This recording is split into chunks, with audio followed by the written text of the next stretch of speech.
Welcome to the raw and uncensored Ambitchious Podcast.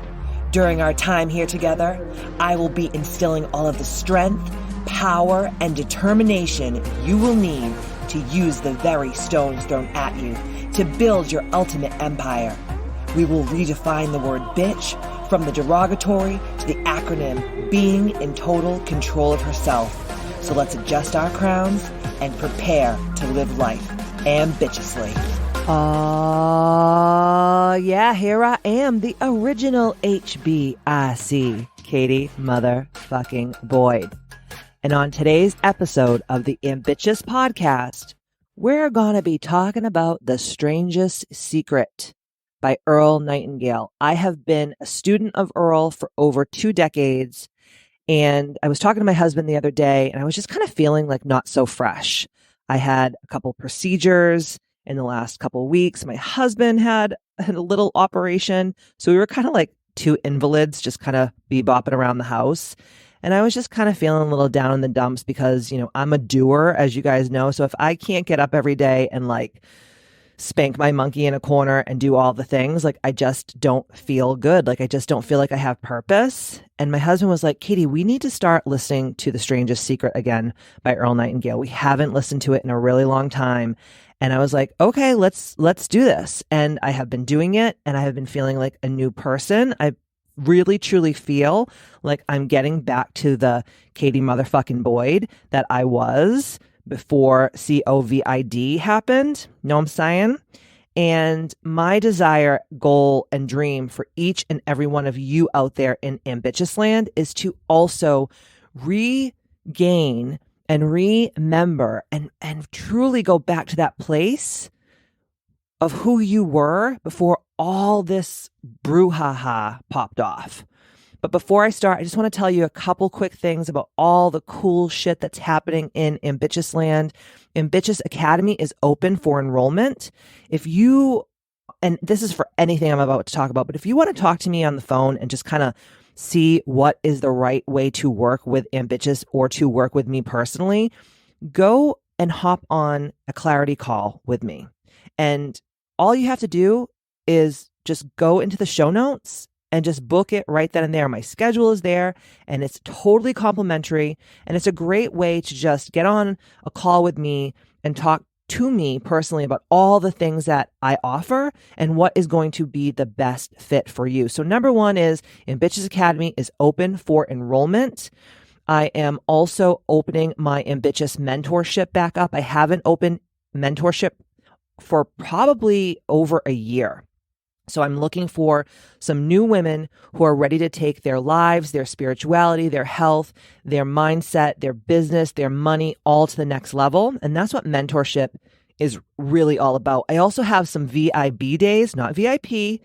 It's not very important person. It's a very important bitch. So I have VIB days also, which are full day immersions, just you and I. You come up to my studio in Hudson, New Hampshire. We spend the entire day together, really styling your best life. And then I give you the tools and pretty much like the next steps to start living the life that you deserve.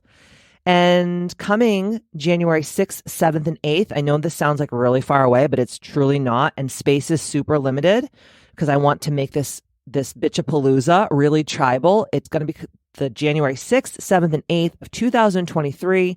And we are going to have a way to actually pay in installments and pay up front. And once it's sold out, and we all move on with our most ambitious lives. So it's going to be incredible. It's going to be a freaking 3-day weekend of just us rocking out and jamming out and doing all the things that Ambitchious has to offer. We have a house DJ coming in. We're going to have a pajama jammy jam. We're going to have food trucks. We're going to have special dinners. And it's just a beautiful way for Ambitchious from all across the globe to come together and meet each other and also enrich their lives through empowerment, mindset, and education. So if this is something that you're interested in, like I said, hop on a clarity call with me and let's see if this is a good fit. Okay, let's get to the nitty gritty. And I want to talk to you first a little bit about Earl Nightingale, who he is, who he was. He's no longer here with us on this 3-dimensional earth plane, but who he was and how he came up with what he calls the strangest secret, which has helped me immensely over the last 2 decades with who I am and where I came from and where I am now. And I know that if you really listen to the words that I'm about to say, and you really put all the things that I am going to talk about into everyday play, your life is going to be next level. And I've been feeling this pull to kind of go back to basics a lot lately. And I really want to start bringing you some really great education on all of like my favorite authors, my favorite speakers, my favorite books, and taking all of their coaching and all of their education and breaking it down for us ambitches, because some of the stuff is really old. I mean, Earl Nightingale was writing this stuff, I think, like in the 50s. Napoleon Hill and Wallace Wattles, who wrote The Science of Getting Rich, and Napoleon Hill, who wrote Think and Grow Rich. He also wrote Outwitting the Devil, among a lot of other things that he did during his career. And Florence Scovel Shinn and Stuart Wilde and all the oldies, right? That no one really talks about anymore. Neville Goddard, right? Like all these people, then you're probably like, who the fuck are you talking about? But I have been studying these humans for over 2 decades. And I really believe that if you desire to go to the next level, stop trying to reinvent the wheel. Stand on the shoulders of giants. Go and study how they became who they were or who they are. And it's like having the cliff notes. That's why when people work with me, I'm like, okay, you desire a life that similar to the life that I live, right? And of course you're like, yeah. Well, then why wouldn't you hire a coach that already has done what you desire to do and then get the freaking cliff notes from them instead of trying to always reinvent the wheel? Like a coach can take you, in months or even a short amount of time, even a year, so quick, faster than what it would take you to go to that place. It would take you a decade or even more, right? So stand on the shoulders of giants, and I'm going to be doing a lot of really cool education over the next couple months. Obviously, I'm bringing you beautiful education from all of my amazing people that I work with, as well as you've been listening. And all these people also educate in Ambitchious Academy. I have my shaman coming on. I have my feng shui master coming on. I have my chiromancer, who's my dream interpreter, coming on in the next couple months as well. So we have a lot of amazing stuff coming down the pretty pink pipeline. But I also feel this kind of pull, if you will, to bring old school education back to the forefront, because it's a science, guys. It is a science. If you desire to live your most abundant life, it's a science. It's that, I don't know what else to say. I see so many people, just go and kick tires all day. And I'm like, dude, you're not following the science, man. 1 + 1 is always going to equal 2. And it's the same way with taking your life to the next level. There's certain things, if you study all of the greats, it's certain things that every one of them do every fucking day that help them be who they are and helped them become who they were, right? And leave a legacy. Because, Napoleon Hill's been dead for years and we're still talking about Think and Grow Rich, right? Wallace Wattles, this is over 100 years ago that he wrote The Science of Getting Rich. And these people are, pushing up daisies, and we're still talking about all of the things that they taught while they were walking this 3-dimensional earth plane. So stop looking for the quick fix. Stop looking for the instant gratification. Stop looking for the pill. Okay. It's not going to be for you. Study the old stuff, and I promise to bring this to you every week on the Ambitchious Podcast. So we're going to get into the strangest secret now. So I want to talk a little bit about Earl Nightingale, the author. So as a Depression-era child, Earl Nightingale was hungry for knowledge. So this was his major thing, is he loved to learn. And he just loved to figure out like how things work and why they work the way that they work. And from the time he was a young boy, he would frequent the Long Beach, California Public Library. And he was searching for an answer to the question, how can a person starting from scratch, who has no particular advantage in the world, reach the goals that he feels are important to him, and by doing so, make a major contribution to others? So let me just break that sentence down, okay? So the question was, how can a person starting from scratch, who has no particular advantage in the world, so they're not trust fund babies, they weren't born with silver spoons in their mouths. They're not just blessed by God with these incredible gifts and talents, right? They're just like a level playing field. So how do these kind of like, and I'm going to use the word mediocre, but how do these like kind of mediocre people reach the goals that he feels are important to him or her? And by doing so, make a major contribution to others, because there's nothing better than achieving your life goals while helping other people, which is what Napoleon Hill calls definiteness of purpose.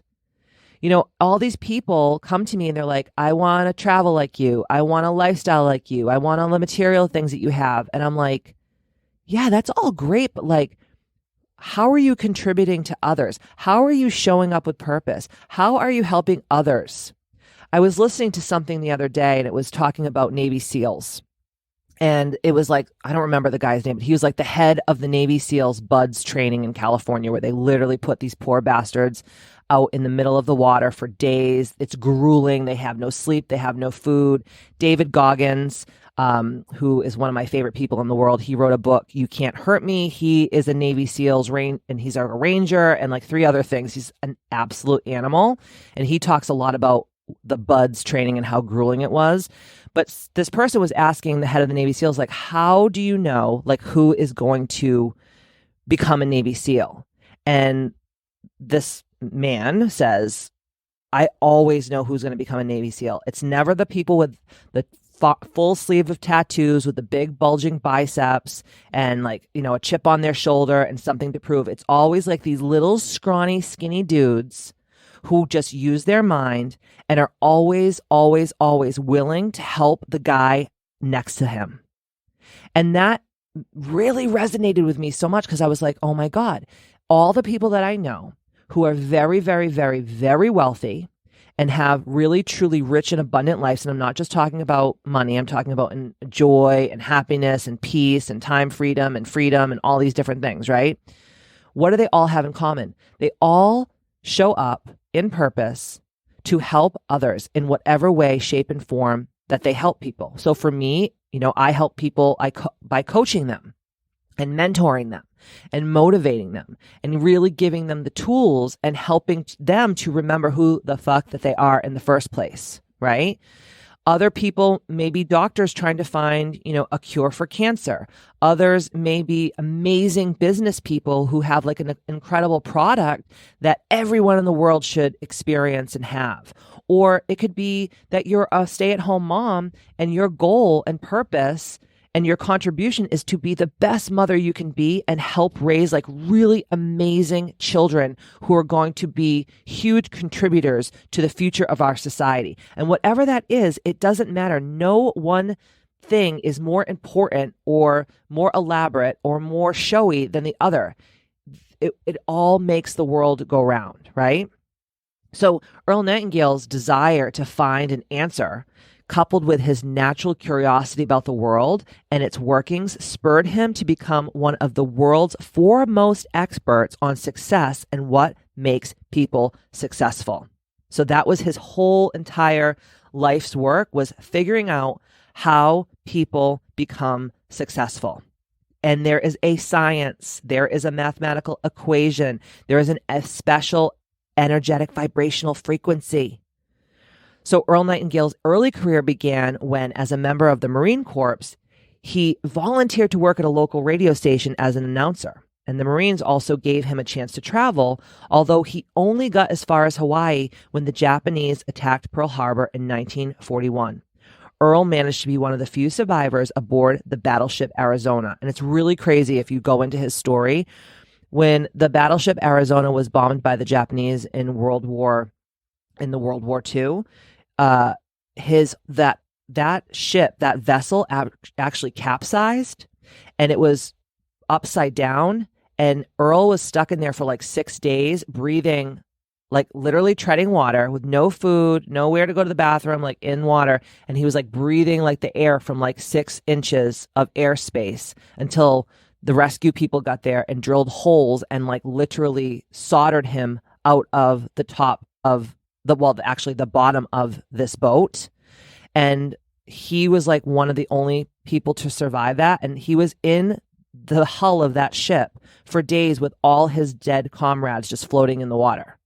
And I don't want to be morose, but like this motherfucker's been through some shit. And we, even though we're living in 2022, we have to kind of adopt some of this energy because so many of us, including myself, have become very soft. And really, at the end of the day, I mean, they were the greatest generation. It was my grandmother's generation as well. But like, can you imagine the trauma, the fucking trauma of being bombed and then like watching all your friends just like take their last breaths in front of you while you're just like treading water and breathing with your head like tilted up to just breathe, right? And you didn't know when you were going to die. You didn't know when the air was going to run out. Like, come on, guys, right?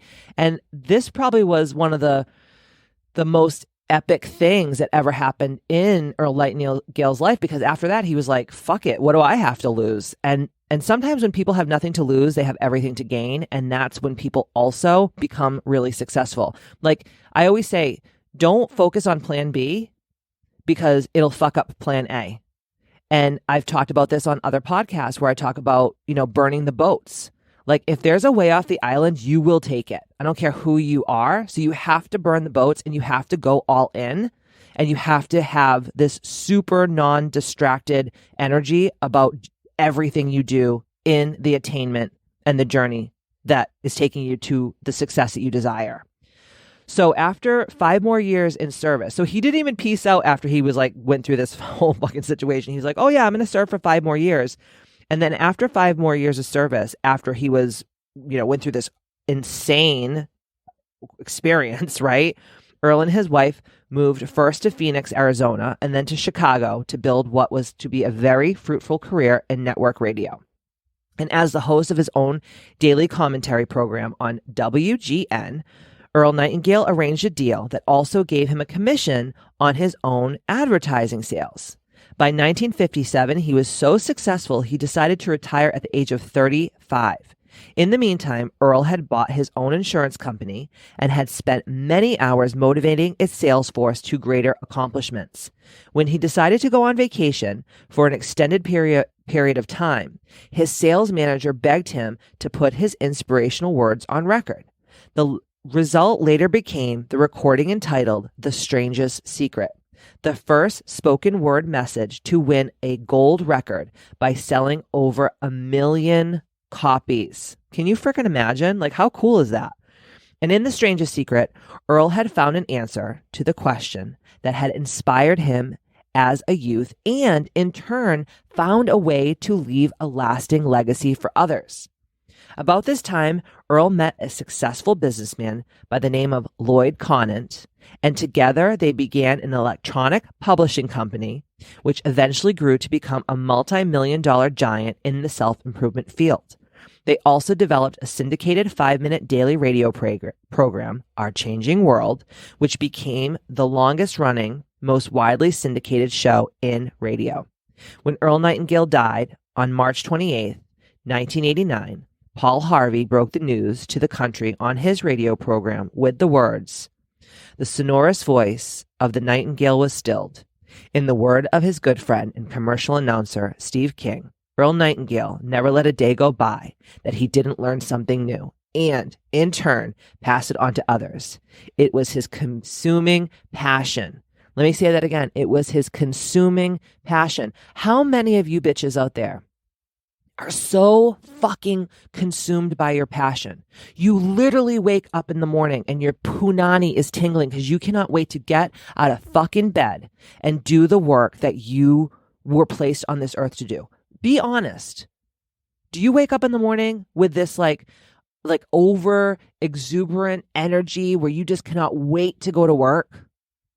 And you have so much passion and so much fire and so much get up and go to get out there and do the work that like it just consumes you. Like, how many of you can say that? I actually do. And that's why for the last 20 plus years, I've just been getting up and fucking making the donuts every damn day. People always say to me like, dude, don't you ever get tired of doing this? It's like, yeah, I definitely have days where I am fucking exhausted, where I'm like, oh my God, I need a break. But because I've been in this game for so long, I know when to push and I know when to step back. And a lot of people don't know that yet. And that's a learning curve, right? You have to like really say, okay, when I start feeling burnt out, when I start feeling sad, when I start feeling anxiety, it's probably because I'm doing things that aren't aligning with my true purpose, and it's not helping me feel passionate and alive. And that's when you kind of, go on a social media hiatus for a couple days, or take a little road trip with your husband and your dog and go somewhere fun and have some cocktails and eat some delicious food and turn off your phone. Or you go out into nature and you without any electronics, and you just breathe and you just ground. Whatever that looks like to you. But how many of us can say that we have consuming passion? And here lies the problem. A lot of you guys are doing shit just for the money, or you're doing shit because you don't even know why you're doing shit. And we're going to talk a lot about this in a little bit. But how many people wake up in the morning and they're like, I don't even know why I'm waking up today. I don't even know why I'm going to work. I don't even know what the fuck I'm doing. And that is the problem with this earth. 98% of the human population, like it says in Outwitting the Devil, are drifters. The people that have no rhyme or reason or wherewithal with the world, and they don't even know what they're doing and why they're doing it, but they're just like, well, everyone else is doing it, so I might as well do it. And that is the fucking problem. So let's get into the nitty gritty of the Strangest Secret.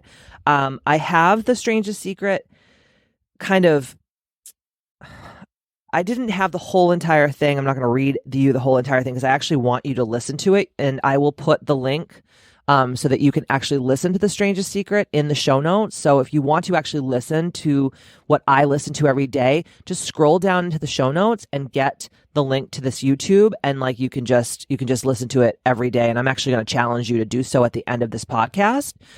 So I'll put it in the show notes just so you guys know. But this is kind of like a little bit of like a, like a cliff notes about the Strangest Secret. And I'm just going to pontificate on and make little comments on different things that I thought were really poignant and important in the Strangest Secret. So let's talk about it. So this amazing message was first played for a group of salespeople at Earl Nightingale's insurance company. They were utterly electrified. Word of it spread like wildfire, and everyone who heard it was positively ignited into action. Requests for a recording of the message came pouring in. Thousands and thousands of requests per week. Within no time, more than 200,000 people had called, written, or just walked into Earl's office to request a copy. And as years went by, that number soared above 1 million. So listen, guys, this was before social media. This was before the internet, y'all. Come on. Anything is possible. If you're really listening to what I'm saying right now, like, if you are doing something with passion and gusto and with purpose, it can't help but go viral. I mean, some of you motherfuckers do like 3 reels and you're like, I didn't go viral, so I'm just going to give up. Pussies. You're being a big old juicy pussy. You know how, dude, I've been doing this for over 20 years and I'm still not where I desire to be. Come on, guys. So take this inspiration from what I just said, all these people just requesting, because you want to know what? He showed up. He did this recording and it came from infinite intelligence. It came from infinite intelligence and came from a place of God. It came from a place of the divine, because he was channeling this message. And it wasn't him that was doing it. It was God using him as a vessel. Okay. So by 1956, Earl Nightingale had already soared to successful heights as a network radio announcer, the voice of the Sky King, and he was the host of his own daily show and television show. Expanding his horizon, he bought a small life insurance company, ensuring its success by encouraging, inspiring, motivation, and giving these incredible talks to his sales staff. Then, because he was going to be away, Earl wrote and recorded on a record, y'all, an essay which would be played during his absence. He called it The Strangest Secret. The response to the messages had such an impact on the staff that requests for copies to be shared with friends and families grew. And so Columbia Records stepped in and filled these requests. And within a short period of time, like I said before, the sales soared to over 1 million copies, earning a gold record. And it was the first spoken word record to ever receive gold. So like that in itself is an incredible feat. and an incredible goal that he hit. And he probably didn't even know that that was a goal, right? Because this is the thing too. You guys are so fucked up about like, and then I have to do this, and then I have to take this puzzle piece and put it there, and then I have to do this, and I have to move this person on my chessboard and that person on my chessboard, instead of just trusting the universe and trusting God that if I show up every day with passion and purpose, and I give so much value and so much service, more than the money that I'm actually receiving for this value and for this service, you cannot be poor. It's a universal law. It's a science, guys. But so many of you guys are asking for the money up front and then, okay, give me this and I will give you the service. Give me that and I will give you the value. No, you give value and service first. So much so that, like, I do this all the time. I do so much free stuff for my community. Like, it's insane. The hundreds and probably thousands of hours that I've given shit away for free. But my goal and my desire is I want to give so much that people say, damn, that bitch just gave me so much. What is it actually going to be like? What is the experience going to be like when I actually give this bitch money? That's what my goal is. So today, more than 50 years later, the strangest secret remains one of the most powerful and influential messages ever recorded, and it continues to transform the lives of everyone who hears it and heeds it. Prescription for success is listen or read twice a month for the next 10 years and then 1 month forever. And I did that, and I have done that for many, many, many years. And I just feel like I kind of got out of it in the last year or so. I was kind of into other stuff, but I always come back to the strangest secret. Okay, so I'm going to read a little bit of the strangest secret, and then we're going to chit chat about it. How's that sound? So this is how it starts off. Do you know what will happen to 100 individuals who start even at the age of 25 and who believe they will be successful? By the age of 65, only 5 out of the 100 will make the grade. Did you hear that, guys? 5 out of the 100 people will be successful. And why do so many fail? What happened to the sparkle that was once there when they were 25? What became of their dreams, their hopes, their plans? And why is there such a large disparity between what these people intended to do and what they actually accomplished? And that is the strangest secret. So think about all of your friends, like all the people that you went to kindergarten with and grammar school or elementary school and then middle school and then high school and then college. And then maybe you went on to a master's degree or a doctorate degree, and think of who you were at 25 and all the people that were surrounding you. How many of them, and be fucking honest with yourself, are super duper 1% successful? Right? How many? Not many. And this is why. Some years ago, the late Nobel Prize winning Dr. Albert Schweitzer was asked by a reporter, "Doctor, what's wrong with men today?" And we can also say, "What's wrong with women today?" And the great doctor was silent a moment, and then he said, "Men simply don't think." And because this is a female-centered podcast, women simply don't think. Women simply don't think. It's about this that I want to talk with you, Earl says. We live today in a golden age. This is an era that humanity has looked forward to, dreamt of, and worked toward for thousands of years. We live in the richest era that has ever existed on the face of the earth. A land of abundant opportunity for everyone. And I don't care what you think about what's going on in the world today, guys. It doesn't matter. We're not even close to where we were even 100 years ago. We are killing it. We are living our best life. Like, this is a dream. This is paradise. But y'all have chosen to look at the other side of the narrative that talks about all the bad, right? This is also a problem. However, if you take 100 individuals who start even at the age of 25, do you have any idea what will happen to those men and women by the time they're 65? These 100 people believe they are going to be successful. They are eager toward life. There is a certain sparkle in their eye and an erectness to their carriage, and life seems like a pretty interesting adventure to them. But by the time that they're 65, only 1 will be rich, 4 will be financially independent, 5 will still be working, and 54 will be broke. And a lot of people will be dead. let's be honest, and depending on others for life's necessities. So the 54 that are broke are depending on others for life's necessities, whether it's other people or the government, etc. Only 5 out of 100 make the grade. And why do so many fail? What has happened to the sparkle that was once there when they were 25? What has become of the dreams and the hopes and the plans and the aspirations? And why is there such a large disparity between what these people intended to do and what they actually accomplished? So this is the biggest question. This is the biggest question. So let's talk about what Earl Nightingale actually defines, or the definition of success. So first, we have to define success. And here is the best definition I've ever been able to find. So you guys, listen to what I'm about to say right now, because this is it. Success is the progressive realization of a worthy ideal. Success is the progressive realization of a worthy ideal. So that being said, people who are the number one, or the five out of the 100 people say, I'm going to become this or that, and they work towards that goal no matter what it is.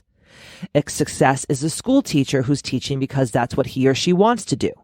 A success is the entrepreneur who starts his own company because that is his dream. That's what he desired to do.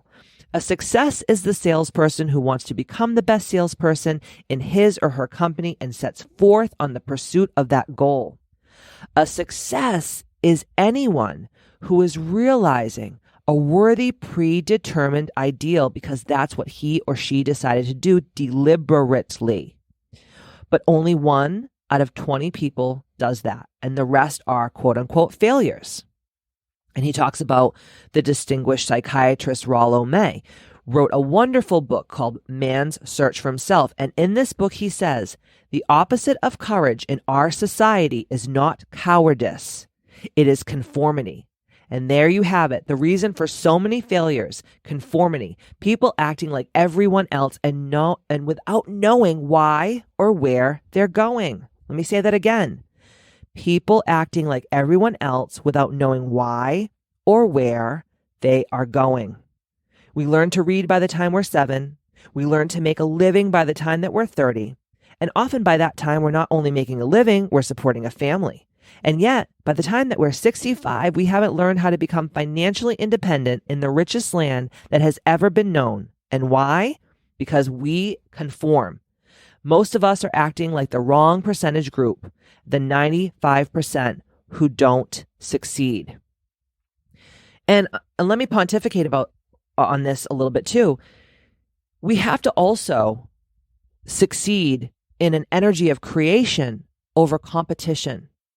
And what do I mean by that? Every day when I wake up, I say to myself, okay, Katie, what can you create today that's going to help wake someone up?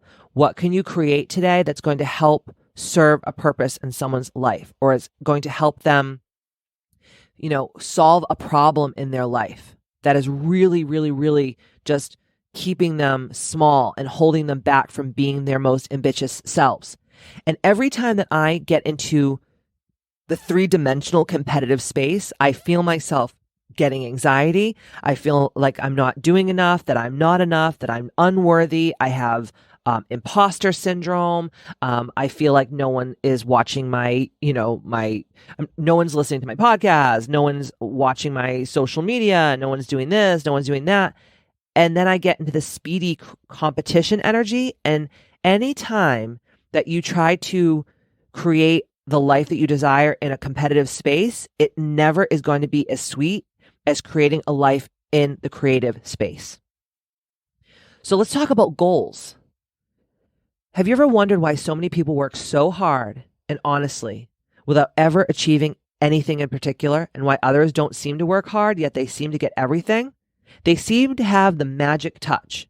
You've heard people say, everything he touches turns to gold. Have you ever noticed that a person who becomes successful tends to continue to become more successful? And on the other hand, have you ever noticed how someone who's a failure tends to continue to fail? The difference is goals. And people with goals succeed because they know where they are going. They know where they are going. And it's really, truly that simple. Failures, on the other hand, believe that their lives are shaped by circumstances, by things that happen to them, or by exterior forces. So a lot of people who are failures are like, well, I was born into the ghetto and I can't get out of the ghetto. Or because I'm a woman, I can't do this. Or because I'm Asian, or because I'm Black, or because I'm this, I can't do that. And none of this is true. It's the way that you've been programmed by your family of origin and society, and also just the narrative that you've been around, because birds of a feather flock together. And it is a vibrational frequency. People who are in a failure frequency tend to fail because they can't jump those timelines into those higher levels of frequency, even though each and every one of us on this earth plane are equipped to jump timelines quantumly. So what is the key? The key is to have goals. This is the key. So think of a ship with the complete voyage mapped out and planned. The captain and the crew know exactly where the ship is going and how long it will take, and it has a definite goal. And 9,999 times out of 10,000 times, it will get to its destination. Now let's take another ship, just like the first, only let's not put a crew on it or a captain at the helm. Let's give it to no aiming point, no goal, and no destination. We just start the engines and we let it go. And I think you'll agree that if it gets out of the harbor at all, it will either sink or wind up on some deserted beach, a derelict. It can't go anyplace because it has no destination and no guidance. It's the same with a human being. However, the human race is fixed, not to prevent the strong from winning, but to prevent the weak from losing. Society today can be likened to a convoy in the time of war. This entire society is slowed down to protect its weakest link, just as the naval convoy has to go out at the speed that it will permit its slowest vessel to remain in formation. Haven't we all grown up in this society where everybody gets a trophy? No, not everybody gets a trophy. Not everybody wins at everything. And now we have this whole generation of humans that have no self-worth, and they don't even want to try because, what's the point? Because it's just pointless. What is the point? And now you're seeing the negative effects of that energy playing out into the grand drama that is the world stage as we know it today. Right, guys? So that's why it's so easy to make a living today. It takes no particular brains or talent to make a living and to support a family. We have a plateau of so-called security. So to succeed, all we must do is decide how high above this plateau we want to aim. And throughout history, the great wise men and teachers, philosophers and prophets have disagreed with one another on many different things.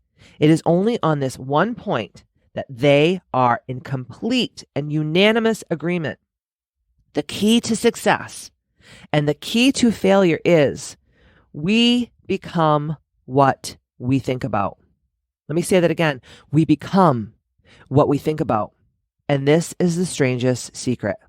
Now, why do I say it's strange and why do I call it a secret? Actually, it isn't a secret at all. It was first promulgated by some of the earliest wise men, and it appears again and again throughout the Bible. But very few people have learned it or understand it. That's why it's strange, and that's why, for some equally strange reason, it virtually remains a secret. The great Roman Emperor Marcus Aurelius once said, "A man's life is his thoughts make of it. A man's life is what his thoughts make of it." Disraeli once said, "Everything comes if a man will only wait. A human being with a settled purpose must accomplish it, and nothing can resist a will that will stake even existence for its fulfillment." William James said, "We need only in cold blood to act as if the thing in question were real, and it will become infallibly real by growing into such a connection with our life." And Ralph Waldo Emerson said, "A man is what he thinks about all day long." And in the Bible, Mark 9:23 says, "If thou canst believe, all things are possible to him that believeth." It will become so knit with habit and emotion that our interests in it will be those which characterize belief. Only you must then really wish these things and wish them exclusively, and not wish at the same time 100 other incompatible things just as strongly. So let me say this again, because I have a really 2022 thing to say to y'all. Okay. We only in cold blood act as if the thing in question were real, and it will become infallibly real by growing into such a connection with our life that it will become real. It will become so knit with habit and emotion that our interest in it will be of those which characterize belief. Only you must then really wish these things and wish them exclusively, and not wish at the same time 100 other incompatible things just as strongly. So listen to me. If you desire to be, let's say, a mindset coach or a life coach or a health coach, wellness coach, or a healer, whatever. If you wake up and you go, okay, I am going to turn myself into one of the best mindset coaches on the planet. I'm going to kill it on social media. I'm going to make a YouTube channel that is going to reach every part of the globe.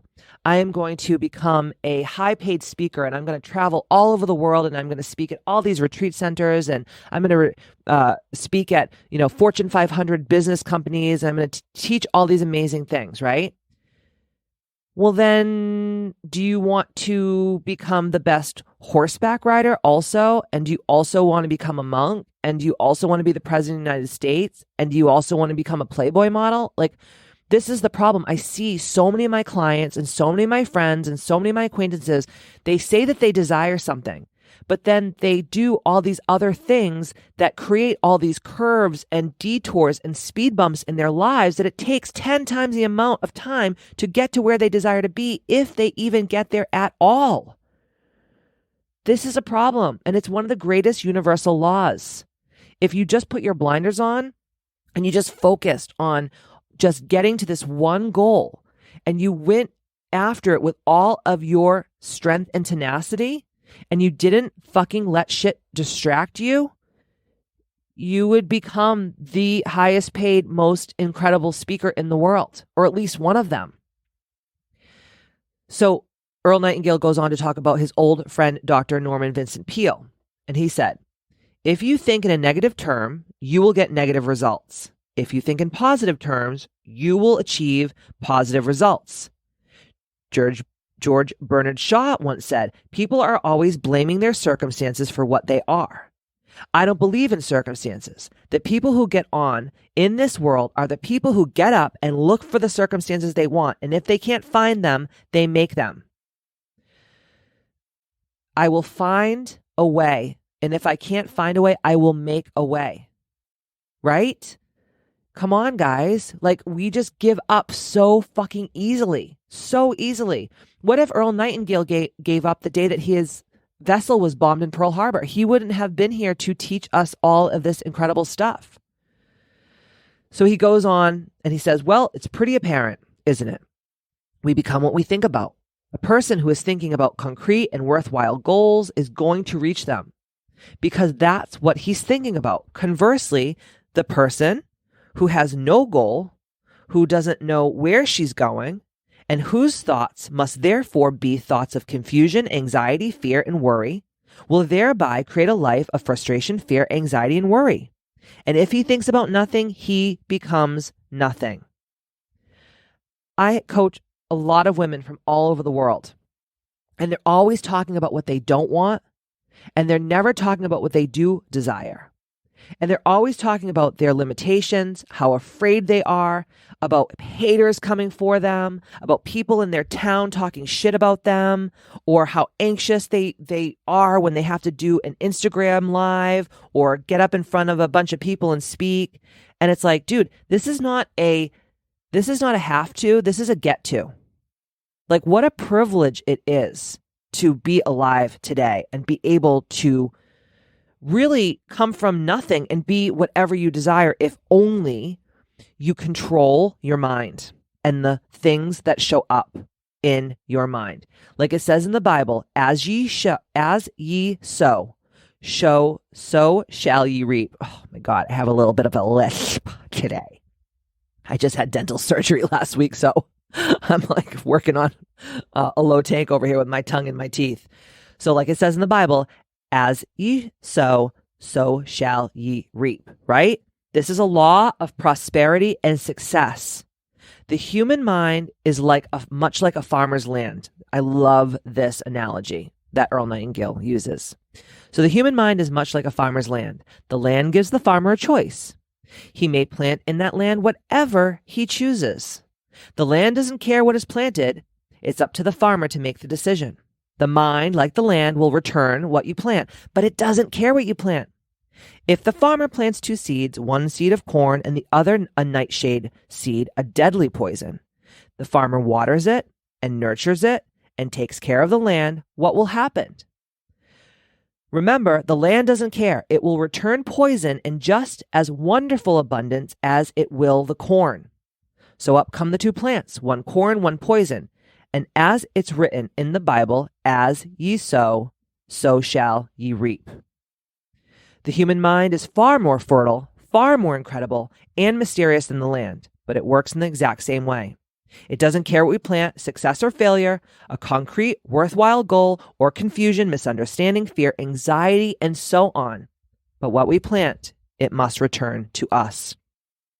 The problem is that our mind comes as a standard equipment at birth. It's free, and things that are given to us for nothing, we place little value on. Things that we pay money for, we value. Remember, I always say to my coaching clients, people don't pay attention to what they don't pay for. And why don't people use their mind more? If this is true, which it is, you guys can all say out there in Ambitchious land, like what I'm saying is 100% true. Why don't people use their mind more? Because it's free. It just comes as, like he said, standard operating equipment. The paradox is that exactly the reverse is true. Everything that's really worthwhile in our life comes to us for free. Our minds, our souls, our bodies, our hopes, our dreams, our ambitions, our intelligence, our love of family and children and friends and our country. And all these priceless possessions are free. But the things that cost us money are actually very cheap and can be replaced at any time. A good man can even be completely wiped out and make another fortune. He can do that several times. Even if his home burns down, he can rebuild it. But the things we got for nothing, we can never replace.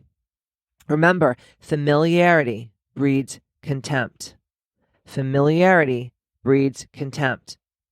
Our mind can do any kind of job we assign to it, but generally speaking, we use it for little jobs instead of big ones. So decide now, what is it you want? Plant your goal in your mind. It's the most important decision you'll ever make in your entire life. Like Jim Rohn once said, and I have this quote at my desk, don't major in minor things. Don't major in minor things. Do the big things that will get you closer to your goals, your dreams, your aspirations, your freedom, your abundance, whatever you desire in this earth. Don't major in minor things. Do you want to excel at your particular job? Do you want to go places in your company, in your community? Do you want to get rich? All you have to do is plant that seed in your mind, care for it, work steadily towards your goal, and it will become reality. It not only will, there's no way it cannot. Let me say that again. For all of you bitches out there, it not only will, there is no way that it cannot. You see, that's the law. Like the laws of Sir Isaac Newton, the laws of gravity. If you get on top of a building and jump off, you will always go down. You will never go up.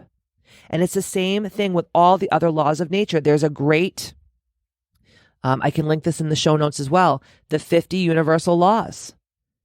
If you follow these universal laws, guys, you cannot not succeed. They always work. They are inflexible. Think about your goal in a relaxed, positive way. Picture yourself in your mind's eye as already having achieved that goal. See yourself doing the things that you will be doing when you have reached your goal. Every one of us is the sum total of our own thoughts. We are where we are because that's exactly where we really want or feel we deserve to be. Let me motherfucking say this again. Every one of us is the sum total of our own thoughts. We are where we are because that's exactly where we want or feel that we deserve to be, whether we'll admit it or not. So many of you bitches out there need to fucking admit this. You like it. It is serving a grander purpose for you, playing the victim. The end. There's really nothing else to say, even though I'm going to keep talking. Each of us must live off the fruit of our thoughts in the future, because what you think about today and tomorrow, next month and next year will mold your life and determine your future. You are guided by your mind. You are guided by your mind. And so Earl tells this really cool story. He said, I remember one time I was driving through eastern Arizona and I saw one of those giant earth-moving machines roaring along the road and at what looked like 30 tons of dirt in it. A tremendous, incredible machine. And there was a little man perched way up on the top with the wheel in his hand guiding it. And as I drove along, I was struck by the similarity of that machine to the human mind. Just suppose you are sitting at the controls of such a vast source of energy. Are you going to sit back and fold your arms and let it run itself into a ditch? Or are you going to keep both hands firmly on the wheel and control and direct this power to a specific worthwhile purpose? It's up to you. You are in the driver's seat. You see, the very law that gives us success is a double-edged sword. We must control our thinking. The same rule that can lead people to live lives of success and wealth and happiness and all the things that they've ever dreamed of, all the things that I talk about here in Ambitchious, that very same law can lead them into the gutter. It's all about how they use it, for good or for bad, and that is the strangest secret. Do what experts have done since the dawn of recorded history have told us to do. Pay the price by becoming the person you want to become. It's not nearly as difficult as living unsuccessfully. Let me tell you, I've been broke and I've been rich, and rich is way fucking cooler. You can do way more awesome things. You can help more people, right? Like Abraham Lincoln once said, if you want to help the poor, you can't do it by being one, right? I had a client a couple years ago who had not made one red cent with her coaching company. And she was like, when I start making money the first month, I'm going to be giving all of my proceeds to this veterans. It was a cause for veterans. And I was like, bitch, you're going to be living in a van down by the river. Your whole entire goal in life should become so wealthy and so abundant that you could start your own freaking, helping the veterans cause.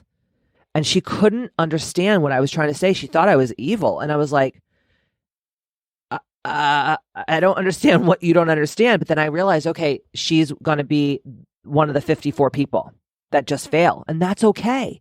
Because I did my job as her coach to help her as much as I could and steer her as much as I could and give her the tools and give her suggestions and support her and be a cheerleader. But after a while, it's like, okay, I have to, like Uncle Paulie says in The Goodfellas, I have to wash my hands of you now.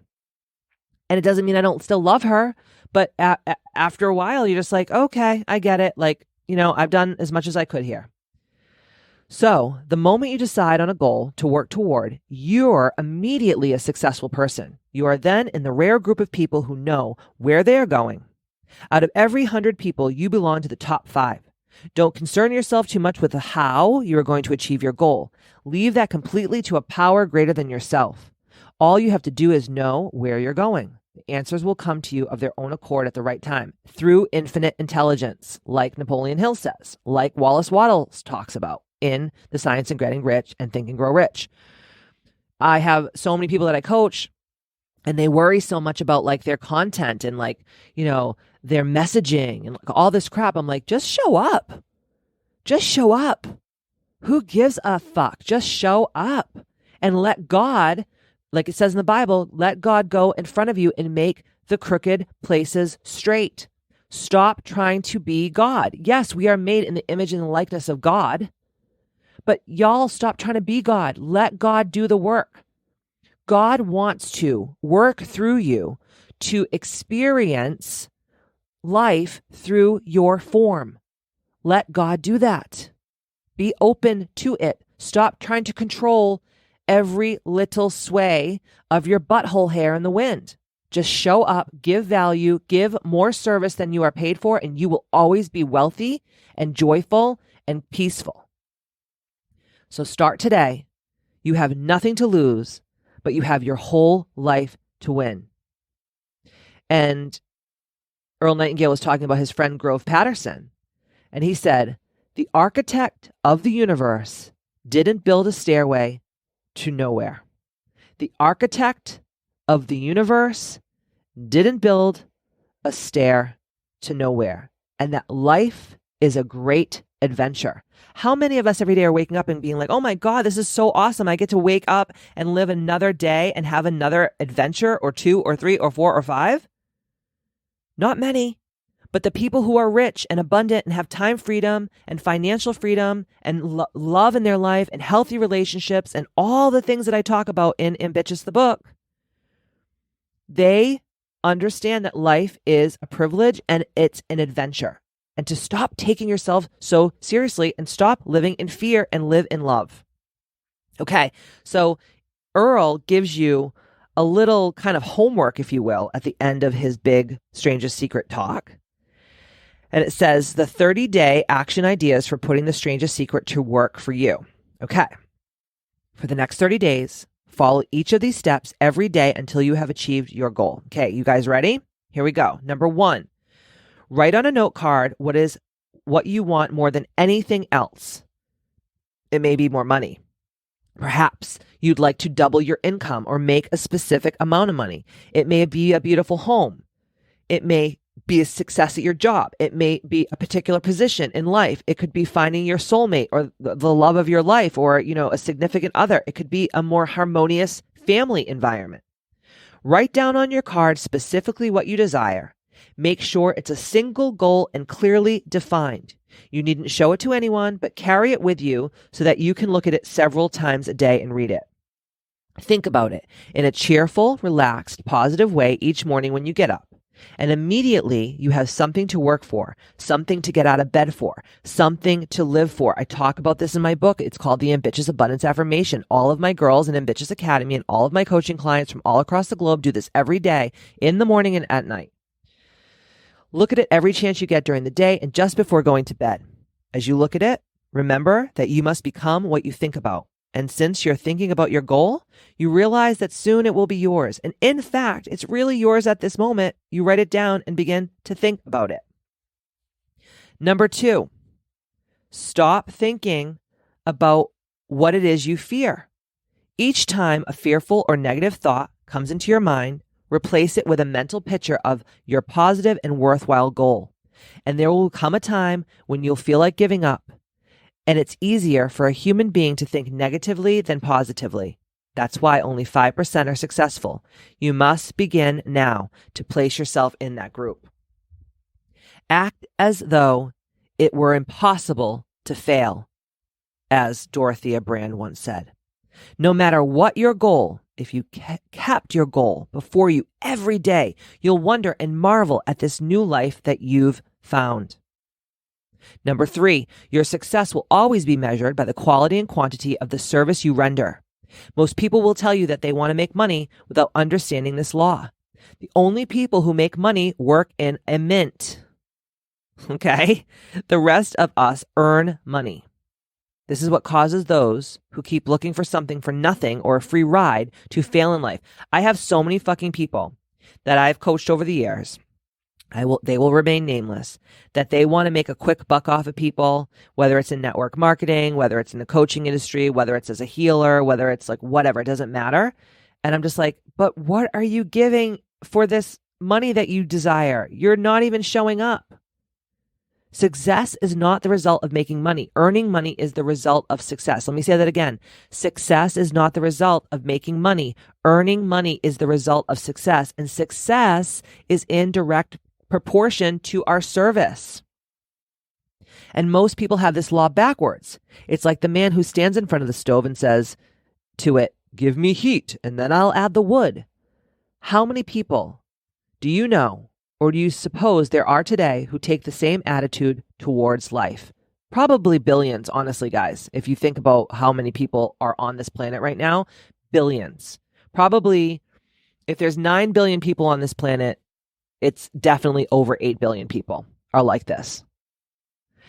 We've got to put the fuel in before we can expect heat. And likewise, you've got to be of service first before you can expect money. Don't concern yourself with the money. Be of service. Build, work, dream, create. Do this and you'll find that there is no limit to the prosperity and abundance that will come to you. Don't start your test until you've made up your mind to stick with it. And if you should fail during your first 30 days, by that I mean suddenly find yourself overwhelmed by negative thoughts, simply start over again from that point and go 30 more days. And gradually your new habit will form until you find yourself one of that wonderful minority to whom virtually nothing is impossible. Above all, don't worry. Worry brings fear, and fear is crippling. The only thing that can cause you to worry during your test is trying to do it all by yourself. Know that all you have to do is hold your goal before you, and everything, through divine intelligence, again, will take care of itself. Take this 30-day test and repeat it, then repeat it again, and each time it will become more and more part of you until you'll wonder how you could have ever have lived any other way. Live this new way, and the floodgates of abundance will open and pour over you more riches than you may have ever dreamed existed. Money, yes, lots of it. But what's more important is you'll have peace. You'll be in that wonderful minority who lead calm, cheerful, successful lives. Start today. You have nothing to lose, but you have a life to win. And that is the summary of The Strangest Secret. So, I have a little bit more homework for you to kind of piggyback on what Earl just said. Let's do this together. Go ahead, if you haven't already, and join my Ambitchious app. It's totally free by going to kbmfc.com or ambitchiousacademy.com and signing up there. You can also go down to the show notes and the link to sign up for my app is there as well. And let's be each other's cheerleaders. Let's really have each other's backs when it comes to doing our 30-day test. I want to see your note cards. If you tag me on your Instagram, and if you don't already follow me on Instagram, it's Katie Boyd Ambitchious. So it's at Katie Boyd Ambitchious. You can also find that in the show notes as well. And let's really do this work together. So tag me in your stories, tag me, on your Instagram feed, whatever you're doing. I really want to know. Feel free to email me at hello@kbmfc.com and let me know how that's going. You can also inbox me on my app and let's really make this a group effort, because when you collectively are conscious with other humans all across the globe, it creates what we call a mistress mind. And I talk a lot about this in Ambitchious, the book.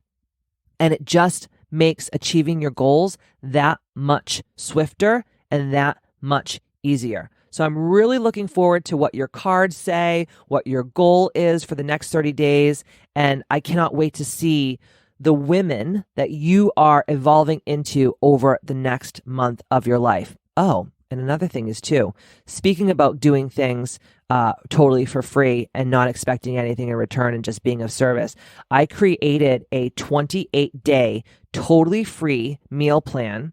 And the meal plan is really a nutrition plan about fasting and feeding and really eating healthfully and creating meals for you and your family that are super duper easy. And I'm also going to be posting that in the show notes as well. And that's just my little gift from me to you to just say thank you for being so loyal and being part of this Ambitchious movement, because honestly, Ambitchious would not be what it is today if it wasn't for all of you out there in Ambitchious land. I love each and every one of you. I hope that this helped. I'm going to be doing the 30-day challenge. I want you to do it with me as well. And I'm just so looking forward to collaborating in this effort. And I love you. And don't forget to stay ambitious.